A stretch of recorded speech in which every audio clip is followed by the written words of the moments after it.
गुरु चरणों च विराजमान गुरु रूप प्यारी साध संगत जीओ, वाहिगुरु जी का खालसा वाहिगुरु जी की फतेह।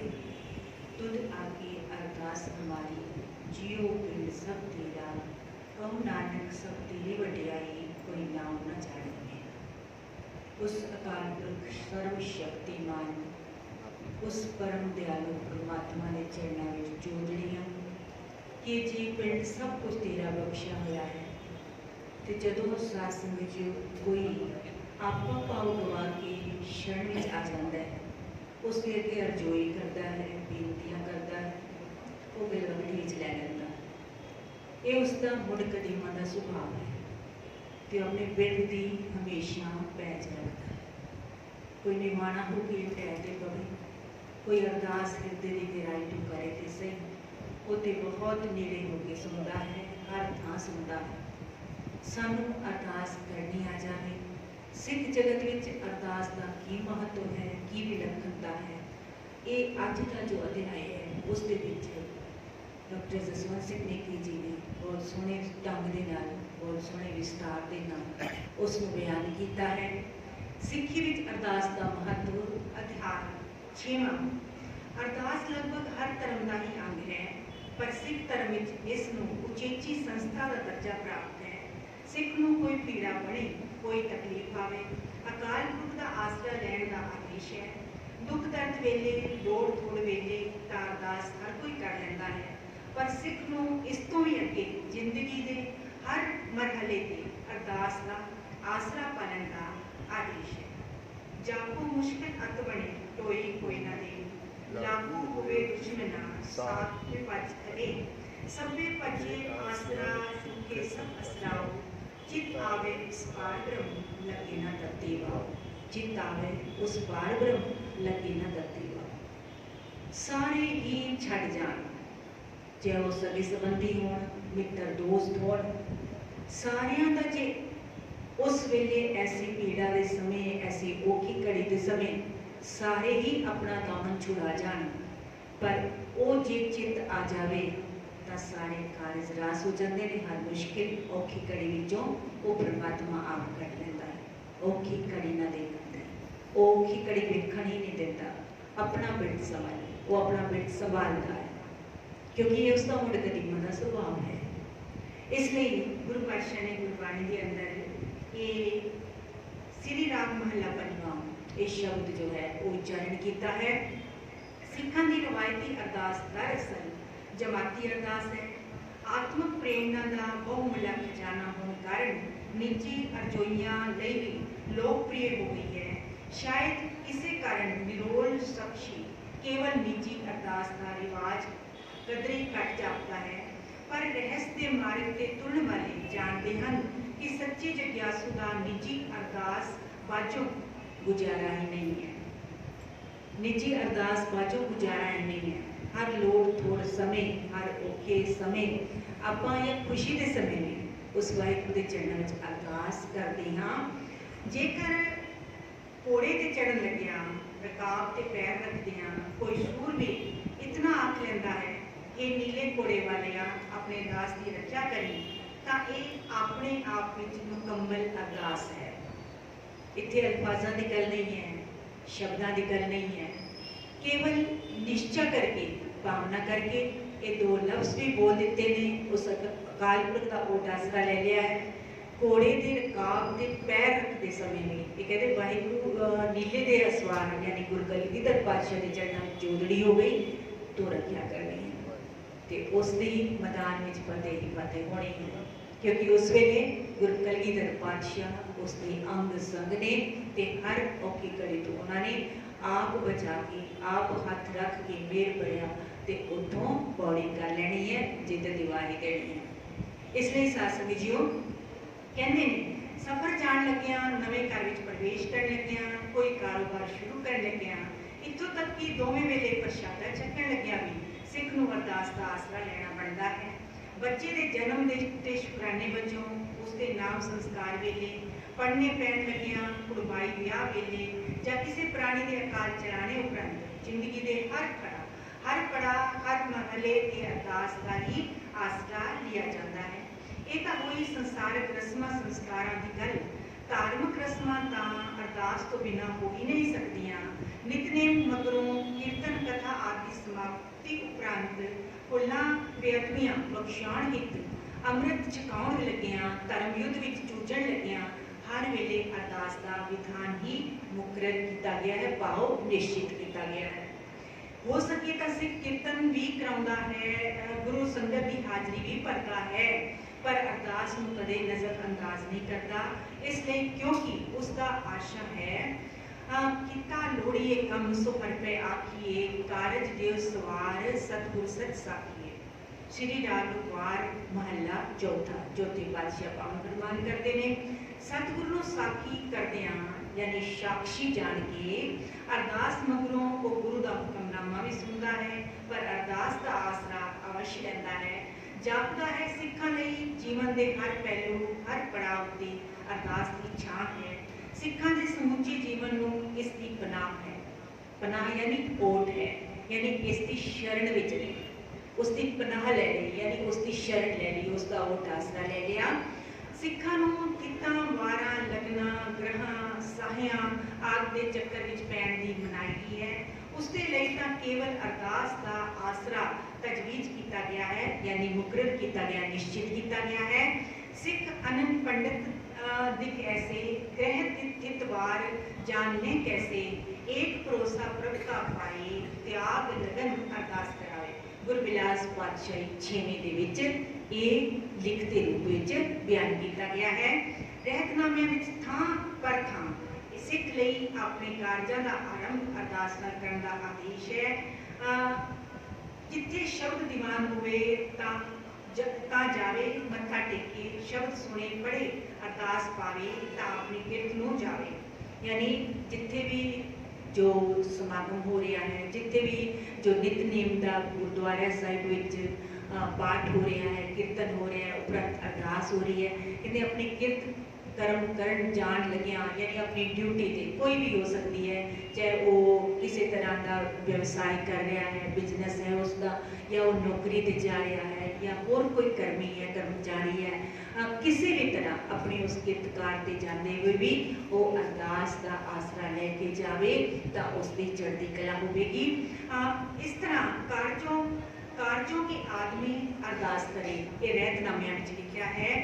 गुरु का सिख किते कारज जाए देश अथवा प्रदेश अपने गुरु की अरदास करके तुरे उसके नाल इत्थे तक क्या है कि जेकर सिख अरदास विच कम ते जांदा अरदास बिना कम ते जांदा है तो सतगुरां नूं वो पाउंदा नहीं। बिना अरदास किते बिना उसका उटासरा लिया जे वो किसी कार्य ले जाता है, चाहे देश प्रदेश का है, जो अपने नित कर्म का है, तो वो सिख गुरु नूं पाउंदा नहीं। अरदास बिना जो कार्य सिधावे गोबिंद सिंह वै सिख ना पावे। ये रहतनामियां विच भाई नंद लाल तनखानामा उसके विच लिखिया है। इस तो भी ऊपर ये किया है कि गुरु की अरदास मुड़े सो तनखाई, यानी अरदास हो रही है उस तो मुड़ जाना, अरदास में शामिल ना होना, कहते उसको तनखाइया घोषित किया गया है। ये रहतनामियां विच आया है। अरदास मन चित ला के करन दा आदेश है। जेकर मन होर थैन दौड़दा होवे तां अरदास होवे किवें, प्रश्नवाचक चिन्ह लगाया है। जे मन किते होर दौड़ रहा होवे तां अरदास होवे किवें। पहली गल अरदास हो ही नहीं ते फिर कबूल होने का तां सवाल ही खत्म हो जाता है। अरदास मन चित ला के करन दा आदेश है। जेकर मन होर थे दौड़ता होवे तां अरदास होवे किवें। इस लई प्रमाणिक उदाहरण दिता गुरु नानक पातशाह दे समय दा। कहंदे ने वेई नदी विच प्रवेश तो बाद जब गुरु बाबा नानक जी प्रगट होए तां काजी नाल गुरु जी दी गलबात हुई। नमाज पढ़ते काजी नूं वेख के सतगुरु जी हस पए। इसकी शिकायत काजी ने नवाब दौलत खान के पास की। पुछण ते गुरु साहिब ने उत्तर दिता काजी की नमाज कबूल नहीं पई है। और शब्दावली जो साखीकारा ने साखी विच लिखी है।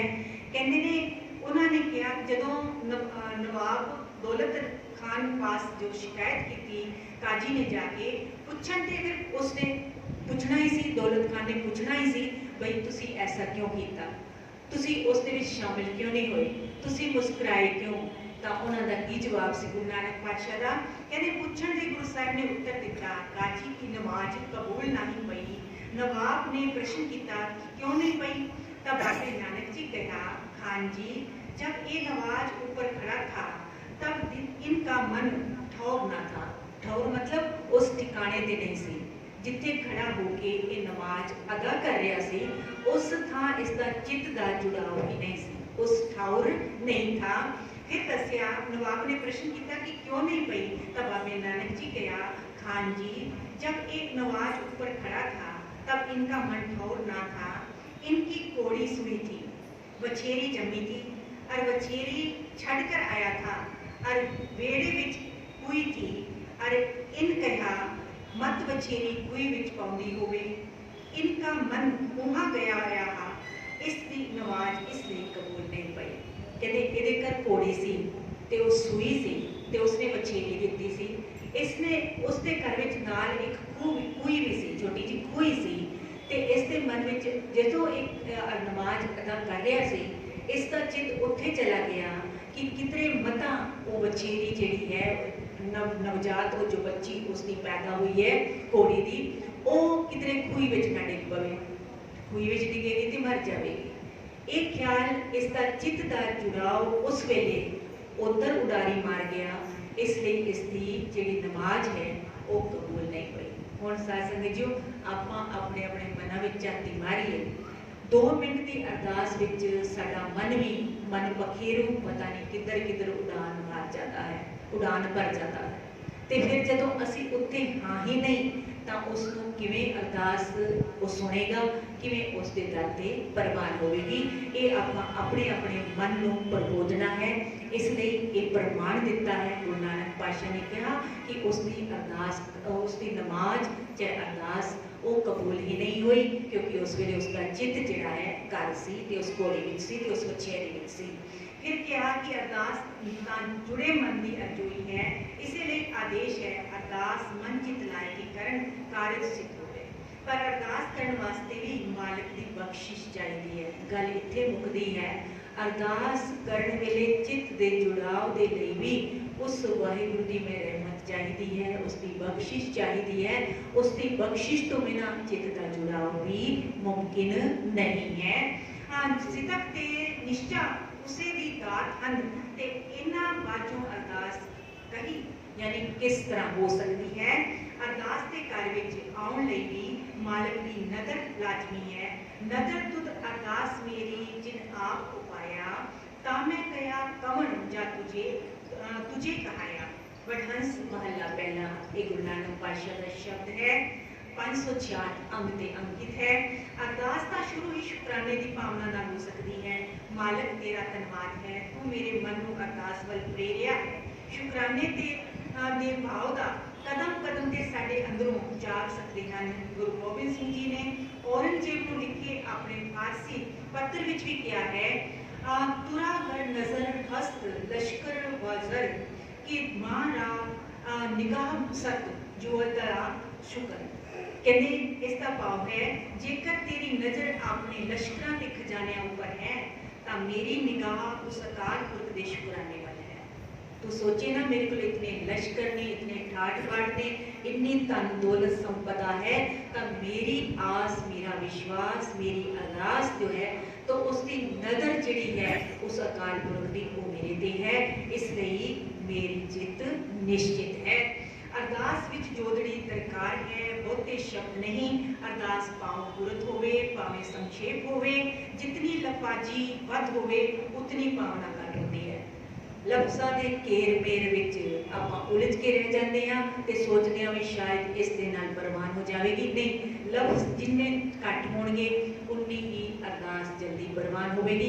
भाव जिन्ना दृढ़ होगा, भाव निश्चा जितना पक्का होगा, उतनी ही वो अरदास परवान होगी। लंबियां अरदासां विच दम ते आण बढ़न दा तौखला रहता है।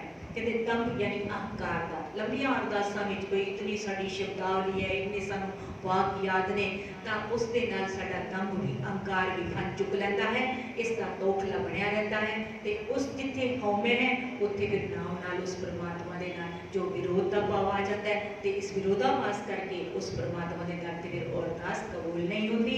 गुरप्रताप सूरज विच महाकवि भाई संतोख सिंह जी ने गृहस्थी जीवन दीआं आशावां दी पूर्ति विच 101 प्रकार दीआं अरदासां रूपमान कीतियां हन। आरंभ विच उन्हां दृढ़ करवाया कि रहत अरदास भेद जो जाने, क्या कर है तब मंत महान है। गुरप्रताप सूरज अर्थात जो अरदास की रहत का भेद जानता है, उसके टाकरे ते बड़े बड़े मंत्र कुछ नहीं कर सकते। अरदास खालसा जी के सिदक की सदैव दास्तान है, उसके आत्मक उमाह का संखेप्या इतिहास है, उसकी इखलाकी सुंदरता की मौलिक दस्तावेज है। प्रभु की साक्षात अनुभव सिद्धि विच अरदास का सब तो बड़ा हथ है। ते साथ समझो इत्थे शब्दां दी गल नहीं, इत्थे भाव वेखे जाते ने, इत्थे कोई लंबी चौड़ी अरदास की गल नहीं, इत्थे ते वो इतनी बड़बुली है अरदास साडी। ते इसलिए ना केवल वो परमात्मा कहते ने, वो परमात्मा केवल साडी भावना वेखदा है, होर कुछ भी ते नहीं वेखदा। भावना सच्ची सुच्ची है, उसके दर ते परवान है। वाहिगुरू रहमत करे, बख्शिश करे, सानू भी इस दर ते आके अरदास करनी जुगत आ जाए, उसकी बख्शिश की रहमत ऐसी बरसे कि सानू ये समझ आ जाए कि असीं अरदास करनी कितना है। तो फिर सास मेरी जे उसकी बख्शिश सदके अरदास करांगे तो वो अरदास का सच्ची मुच्ची सह सुभाए प्रमाण हो जानी है। भुल्लां चुकां दी खिमा बख्शियो जी। वाहिगुरू जी का खालसा, वाहिगुरू जी की फतेह।